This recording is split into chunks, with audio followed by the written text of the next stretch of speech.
आज की इस वीडियो में हम पढ़ने वाले हैं संविधान सभा की प्रमुख समितियां। एग्ज़ाम में कई बार पूछ लेता है, इसलिए ये क्लास काफ़ी इम्पोर्टेंट है।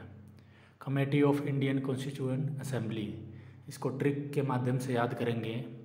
संविधान सभा में 8 प्रमुख समितियां थीं और 15 उप समिति यानी सब कमेटी।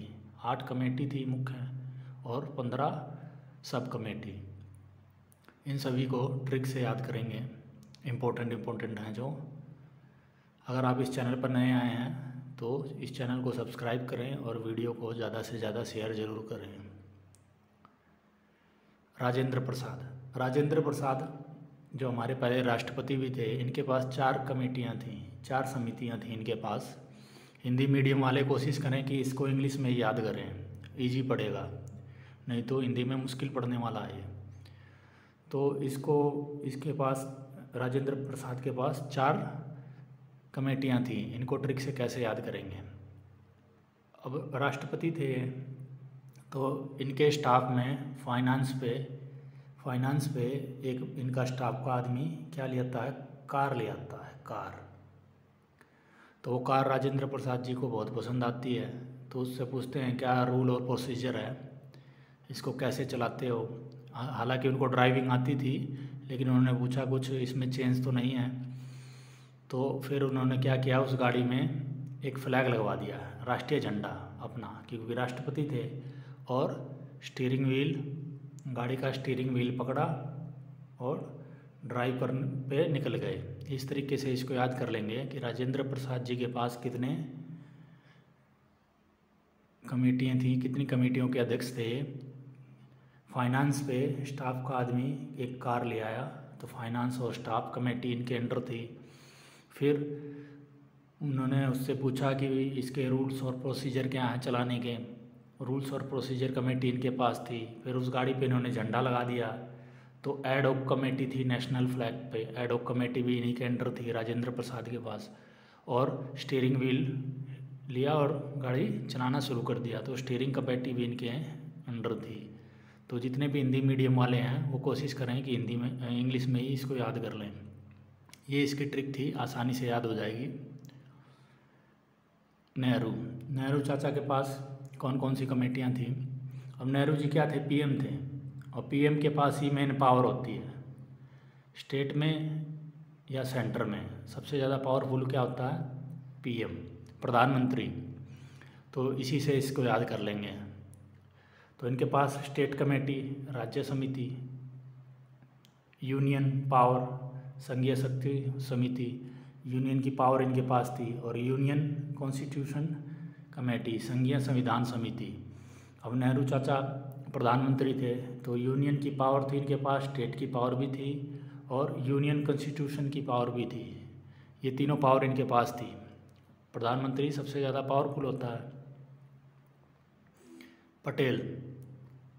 सरदार वल्लभ भाई पटेल, इन्होंने क्या किया था, 565 छोटी बड़ी रियासत थी, जो छोटे बड़ी रियासतों के आपस में मिला के भारत को एक शक्तिशाली देश बनाया।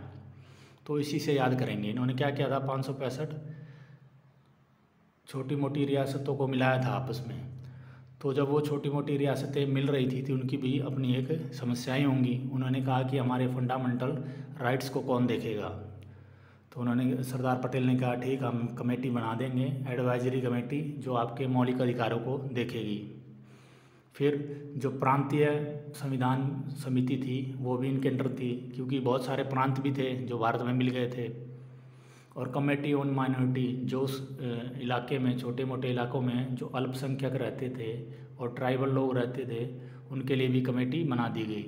इस तरीके से याद कर लेंगे इसको। फिर से देखें, सरदार पटेल जी ने 565 छोटी मोटी रियासतों को मिलाया। अब सभी जितनी छोटी मोटी रियासत थी उनके मौलिक कर्तव्य, फंडामेंटल राइट के लिए एडवाइजरी कमेटी बना दी। और जितने भी प्रांतीय जो उसमें मिले थे उनके लिए भी एक कमेटी बन गई। और कमेटी जो उसमें अल्पसंख्यक और ट्राइबल लोग रहते हैं उन इलाकों में, उनके लिए भी एक कमेटी बन गई। इस तरीके से आसानी से याद हो जाएगी। कुछ करना नहीं है, इसके लिए अलग ट्रिक लगाने की ज़रूरत नहीं है। HC मुखर्जी, इनका पूरा नाम था हरेंद्र कुमार मुखर्जी, हरेंद्र कुमार मुखर्जी। अब हरेंद्र से याद रख लो हरा, हरा रंग किसको पसंद है? माइनॉरिटीज़, अल्पसंख्यक जितने हैं उनके धार्मिक चिन्ह में आपने देखा होगा हरा रंग है, और हिंदुओं के धार्मिक चिन्ह में क्या होता है? केसरिया। इस तरीके से हरा रंग हरेंद्र जी किसके अध्यक्ष थे? Minority sub committee. इस तरीके से इसको याद कर लोगे आसानी से। और जो माइनॉरिटी कमेटी है वो किसके अंडर थी? पटेल साहब के। ये सब कमेटी है यानी उप समिति, नाम से ही याद हो जाएगा, कोई अलग ट्रिक बनाने की ज़रूरत नहीं है। मुंशी साहब, KM मुंशी क्या करता है? बिजनेस चलाने में बहुत हेल्प करता है। इस तरीके से याद कर लेंगे। मुंशी क्या करता है? कार्य संचालन में बहुत मदद करता है।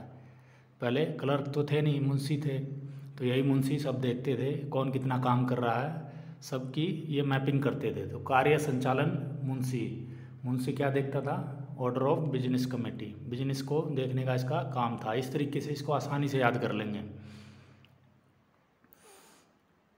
P पताबी सीतारमैया, इनके पास थी आवास समिति। इसको कैसे याद कर लेंगे? पताबी सीताराम। अब कोई आदमी है रास्ते से जा रहा है, तो उसने पूछा भाई साहब आपको सीताराम जी का घर मालूम है? पता भी है आपको सीताराम का घर? तो इस तरीके से सीताराम का घर, तो सीताराम से सीतारमैया और घर से आवास समिति, हाउस कमेटी। इस तरीके से आसानी से याद हो जाएगा, कोई नई ट्रिक बनाने की ज़रूरत नहीं है। पता भी है सीताराम का घर आ गया, यानी हाउस समिति, आवास समिति इनके पास है। JB कृपलानी साहब, ये सुचेता कृपलानी के हस्बैंड हैं। सुचेता कृपलानी कौन है? पहली महिला जो किसी राज्य की मुख्यमंत्री थी, यानी UP की मुख्यमंत्री थी। सुचेता कृपलानी के पति थे, और ये इनके अंडर क्या था?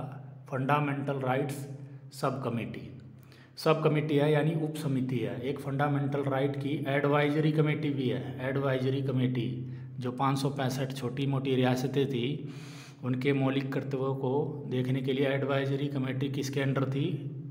वल्लभ भाई पटेल के अंडर। लेकिन ये सब कमेटी है। उप समिति किसके पास है? कृपलानी के पास। इस तरीके से इसको याद रखें।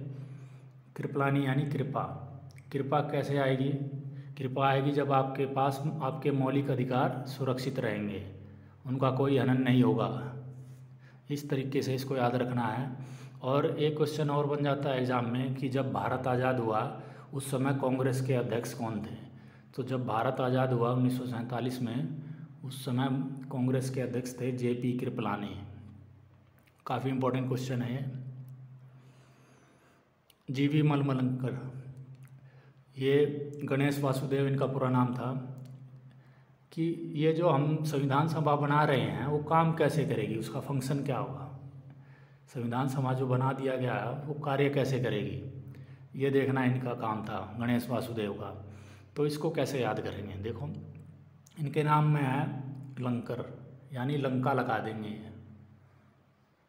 ये लंका लगा देंगे अगर संविधान सभा सही से काम नहीं करेगी, फंक्शन। इस तरीके से याद कर लेंगे कि ये फंक्शन देखते थे कि जो संविधान सभा बनी है वो कैसे काम करेगी, वो इनका डिपार्टमेंट था, वो इसके अध्यक्ष थे उस समिति के। और एक क्वेश्चन और बन जाता है, ये पहले लोकसभा के स्पीकर थे, फर्स्ट स्पीकर ऑफ लोकसभा। काफ़ी इम्पोर्टेंट क्वेश्चन है, ये लोकसभा के पहले स्पीकर भी थे। और अगर कोई काम नहीं करेगा यानी फंक्शन, संविधान सभा का फंक्शन ये देखेंगे नहीं तो ये क्या करेंगे, लंका लगा देंगे। इस तरीके से याद कर लेंगे। BR अम्बेडकर, ये अपने प्रारूप समिति के अध्यक्ष थे, ड्राफ्टिंग कमेटी के अध्यक्ष थे। इसमें कितने मेंबर थे? 7 मेंबर थे, एक अध्यक्ष और 6 मेंबर और थे। इसकी ट्रिक मैं पहले ही बता चुका हूँ, अगर वो वीडियो आपने नहीं देखी है तो चैनल पर जाके देख लें। इस कमेटी में कितने लोग थे, क्या नाम थे, किसकी जगह कौन आया, वो सारी ट्रिक चैनल पे अवेलेबल है। और इन्होंने एक समाज की स्थापना की थी, बहिष्कृत हितकर्णी सभा। ये पूछ लेता है एग्जाम में, बहिष्कृत हितकर्णी सभा 1924 में।